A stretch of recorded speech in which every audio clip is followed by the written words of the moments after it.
பாஜக எடப்பாடி கிட்ட தன் உருவத்தை இழந்து போயிருமோங்கிற ஒரு அச்சம் அண்ணாமலைக்கு இருக்குது. ஆனால் வெளி உலகத்தில் பாஜகவுக்கு டம்மி தான் எடப்பாடிங்கிறது சொன்னாலும் கூட யதார்த்தம்ங்கிறது டேட்டா வைஸ் தான் பார்க்க முடியும்.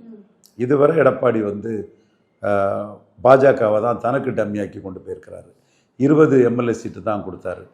பாமகவுக்கு விட உங்களுக்கு அதிகம் கொடுத்தா அது ஏற்றுக்க மாட்டாங்க வன்னியர்கள்னு சொல்லி 20 சீட்டுக்குள்ளே ஒதுக்கி 2.7 சீட்டுக்குள்ளே பாஜகவை சுருக்கிட்டார்.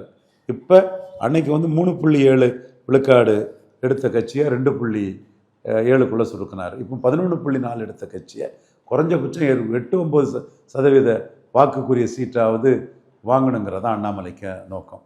அன்னைக்கு 20 சீட்டு வாங்கி 2.7% வாக்கு எடுத்தாங்கன்னா இன்னைக்கு பலகீனமான அதிமுக, அந்த அதிமுக கிட்ட ஒரு 50-60 சீட்டுக்கு குறையாமல் வாங்கினா தான் பாஜகவுக்கு உருவம் இருக்கும், பாஜக அங்கே வளர்ந்ததுன்னு எஸ்டாப்ளிஷ் ஆகும்.